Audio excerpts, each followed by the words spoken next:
નમસ્કાર, હું હિતેશ જાસોલિયા. શું તમને ખબર છે આ ગુજરાત સરકાર તરફથી 50,000 રૂપિયાની વાહન અકસ્માત યોજના લાગુ છે, જે દરેક હોસ્પિટલમાં આ યોજના લાગુ પડે છે અને હવે આવનારા સમયમાં 1,50,000 રૂપિયાની યોજના આ વાહન અકસ્માતમાં આ સરકારે લોન્ચ કરેલી છે. તો ટૂંક સમયમાં એ પણ લાગુ થશે.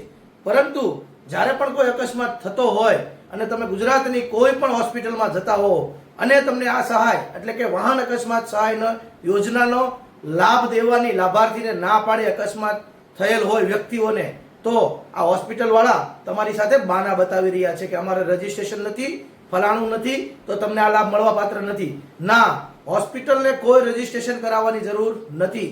હા, છતાં પણ ગુજરાતના કોઈ પણ ખૂણે અને સુરતવાસીઓને ખાસ, તમારે કોઈ પણ અકસ્માત થાય અને જેતપે હોસ્પિટલમાં જાઓ અને તમને સહાય આપવાની ના પાડે તો આ હોસ્પિટલ જે પ્રાઇમ કેર હોસ્પિટલ છે એમાં તમે ગમે ત્યારે આવી શકો છો.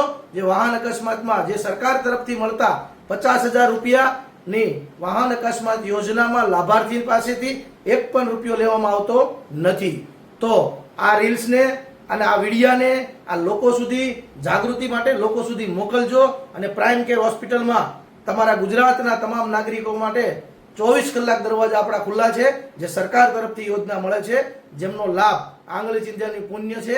તો લોકોને જ્યારે પણ આવી જરૂર પડતી હોય તો આ રીલ્સ એમના સુધી પહોંચાડશો.